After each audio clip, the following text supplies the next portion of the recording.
What are some of the more common challenges while preparing for a behavioral interview? Number one, questions about risk. And you'll be surprised how many people, including people that have to do with finance roles, struggle answering these questions about risk. So usually, personally, I associate risk with danger. So I think, of some of the more dangerous decisions that I had to make, and this is how I would extract risk. As some examples of questions: the time when you took a risk in a fast-paced project, or are you a risk taker for more senior roles? So prepare answers about risk. Second, metrics. Use metrics and quantify information. Most people actually don't use enough metrics, but some people use the wrong metrics. So there's also that possible scenario. So I would very much encourage, while role-playing your answers or while tuning up your stories, to always include metrics and a way to quantify the information in the best possible, in the most relevant way. Next one is energy. Use energy when communicating. Be energetic while communicating your answers. And this can be exhibited in various ways depending on your personality, but don't forget to be energetic, to send energy in the conversation, because I know too many people who have great content cannot communicate this efficiently enough so that they make the best possible impression. The other thing you would want to particularly pay attention to, especially for people with very interesting CVs, is not to use confidential information. For example, I just had the other guy, someone who was handling a big part of Apple's supply chain, and he was giving me numbers on how much phones they shipped and some very confidential information. I asked him, "Are you sure this is allowed? You're allowed to talk about this?" Okay, no, not really. Well, you want to be careful about this, because the confidential information that is sharing in the job interview will come across as, "Hey, this guy is not serious enough," or he might leak information also from our company. So don't talk about confidential information, whatever that confidentiality agreement is supposed to mean in your specific case. Next challenge is being reactive.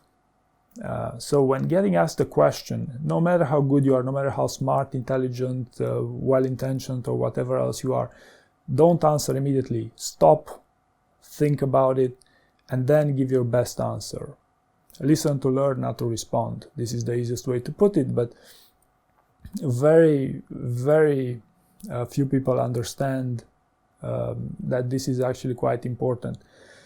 And I'm not saying this in order, to avoid making any mistakes in an interview. No, I'm all about, not being afraid to make mistakes. But why would you make a mistake when you can take 1 or 2 seconds aside to double check that you're talking about the best answer? The other one, another challenge you would want to avoid in an interview session for your onsite is using the same experience 90% of the time. So I'm not saying the same story. I'm saying, for example, if you worked with Apple for the past 2 years, your answers in that 1-hour interview shouldn't always be while working with Apple. Right? This is not repeating the same story, because you could argue, hey, then I have extraordinary stories that are different milestones and separate projects with Apple. Still, but they are with Apple. So try to use to diversify a little bit in the conversation, especially if you get asked more than 2 main questions. Next, misinterpreting the question. There is this possibility for a phone interview when the line is bad, or even for a remote on-site interview nowadays, that the line is not very good. You simply don't understand the question. If you don't understand the question, don't try to answer it. Ask a clarifying question, whatever the risk that may be. So you must really understand what they asked you. The other thing very closely linked to this is misinterpreting the question. For example, time when you receive bad feedback, negative feedback from a manager, and how do you respond to that? Many people understand by this that they might exhibit their backbone. While in fact, it's about interpersonal skills, and if you're speaking in Amazon terms, about earn trust. The other thing you would want to be careful with is some of you have this ability to speak very fast, and that's how you speak. I can certainly understand that.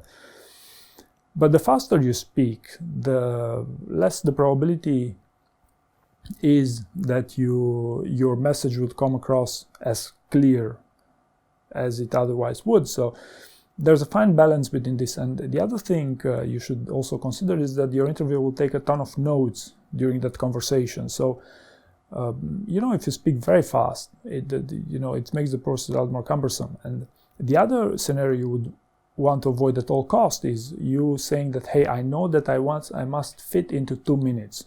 So the faster I speak, the higher the probability that I fit into those 2 minutes. That's wrong. Don't do that. You'd better give a great answer in 5 minutes than a fast answer in 2 minutes. Speaking fast and pushing that. That's not the right place to look for. You could always find better words for this.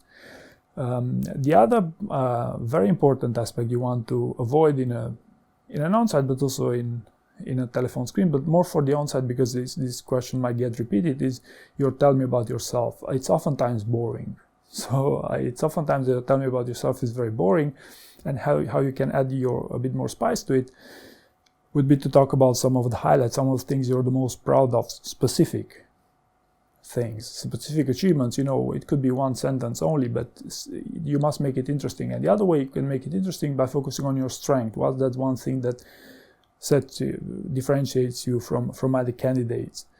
So really try to make it interesting, because it's not unheard of to get asked these questions 5 times during an on-site interview.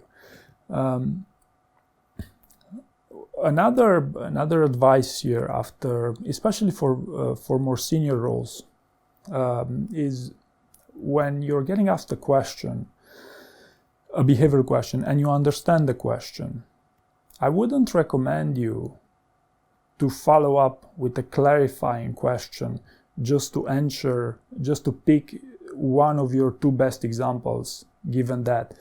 For example, if I ask you a time when you implemented change inside your team to have a better outcome, a possible follow-up, okay, but are you asking me for a time when I implemented a change in my team or for a product in my team? Because you have 2 competing stories. I wouldn't recommend it to follow up if the original question is clear, because you might come across as someone who's not confident enough to talk about their best story. So in my opinion, you should be able to find out the best possible story for the question you're getting asked. Of course, again, if you understand that question itself. The other thing that I find that many successful candidates understand is how high or how low is the bar set in interviewing with these companies. Why I'm saying this is because that there are less qualified candidates, but also you should understand that usually the best candidates have a tendency to actually also refuse these job offers. So that's how high the bar should be set in your case. So there are some exceptional people out there who actually, are looking for the best possible job offer. It's not they don't get they don't receive offers. They want to search for the best one. Ideally, that's where you want to target as well, especially for these well-paid jobs. Few closing notes. Failure stories are tough, are still a big topic in behavioral interviewing. You should, I still believe failure stories is one of the more efficient way to ramp up your performance in behavioral interviewing. Last but not least is when you're preparing for an on-site interview, avoid distractions, avoid thinking, hey, what if the role is not for me? What if what if I can pitch, if I'm applying for an individual contributor, but probably, if I'd go for a manager level, they will be more impressed. It doesn't work this way. No, you should maximize the opportunity that you have in that specific interview for the role that you're applying for. And if that role isn't for you, that will become obvious in the interview. Don't worry about that. But I would very much focus on getting the job offer at first, and only then, going with further details, and essentially trying to enlarge my horizon versus other opportunities.